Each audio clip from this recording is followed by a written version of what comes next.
Okay, first of all denaturation എന്താണെന്ന് നോക്കാം, എന്നിട്ട് വേ പ്രോട്ടീൻ ഹീറ്റ് ചെയ്യണോ വേണ്ടെന്ന് തീരുമാനിക്കാം. So first of all protein as a molecule എങ്ങനെയാണ് എക്സിസ്റ്റ് ചെയ്യുന്നത് നോക്കാം. മൾട്ടിപ്പിൾ അമൈനോ ആസിഡ്സ് ഒരു പെപ്റ്റൈഡ് ലിങ്കേജ് വെച്ച് കണക്ട് ചെയ്തിട്ട് ഒരു പോളിപെപ്റ്റൈഡ് ചെയിൻ ഫോർമാറ്റിലാണ് protein as a complex molecule exist ചെയ്യുന്നത്. പ്രോട്ടീൻ സ്ട്രക്ചറിനെ നമുക്ക് ഫർദർ ക്ലാസിഫൈ ചെയ്യാൻ പറ്റും. പ്രൈമറി, സെക്കൻഡറി, ടേർഷ്യറി സ്ട്രക്ചർ എന്ന് നമ്മൾ ക്ലാസിഫൈ ചെയ്യാറുണ്ട്. പ്രൈമറി സ്ട്രക്ചർ എന്ന് പറഞ്ഞാൽ ആ ഒരു അമീനോ ആസിഡ്സ് ലിങ്ക് ചെയ്തിട്ടുള്ള സീക്വൻസിനെയാണ് നമ്മൾ പറയുന്നത്. സെക്കൻഡറി സ്ട്രക്ചർ എന്ന് പറഞ്ഞാൽ ആ ഒരു എൻറ്റയർ പോളിപെപ്റ്റൈഡ് ചെയിന്റെ അറേഞ്ച്മെന്റ്, അതിന്റെ സ്ട്രക്ചർ, ഷേപ്പ് എങ്ങനെയാണ് എന്നുള്ളതാണ്. അതൊന്നുമില്ലെങ്കിൽ ഹെലിക്കൽ ആയിട്ടുള്ള ഒരു സ്ട്രക്ചർ ആയിരിക്കാം, അല്ലെങ്കിൽ ഷീറ്റ് ലൈക്ക് സ്ട്രക്ചർ ആയിരിക്കാം.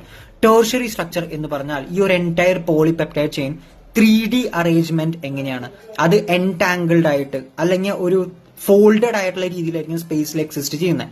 ഡീനേച്ചറേഷൻ എന്ന് പറഞ്ഞാൽ നമ്മൾ ടേർഷ്യറി സ്ട്രക്ചറിൽ ഒരു ചേഞ്ച് കൊണ്ടുവരണം. ഫിസിക്കൽ അല്ലെങ്കിൽ കെമിക്കൽ ട്രീറ്റ്മെന്റ് ഉപയോഗിച്ച് ഈ പ്രോട്ടീൻ മോളിക്യൂളിന്റെ പോളിപെപ്റ്റൈഡ് ചെയിന്റെ 3D അറേഞ്ച്മെന്റ് അൺഫോൾഡിംഗ് നടത്തി കുറച്ചും കൂടെ അൺവൈൻഡഡ് ആയിട്ടുള്ള സ്റ്റേറ്റിലേക്ക് കൊണ്ടുവരാണ്. സോ കുക്കിംഗ് ചെയ്യുമ്പോൾ, ഹീറ്റിന് എക്സ്പോസ് ചെയ്യുമ്പോൾ ഡീനേച്ചറേഷൻ നടക്കും. അതായത് പോളിപെപ്റ്റൈഡ് ചെയിന്റെ 3D അറേഞ്ച്മെന്റിലാണ് ചേഞ്ചസ് വരുന്നത്.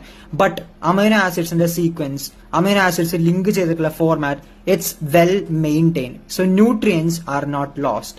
Nutritional value still remains the same. In fact denaturation already as a part of digestion നമ്മുടെ ബോഡിയിൽ ഒക്കർ ചെയ്യുന്നുണ്ട് using hydrochloric acid, stomach acid.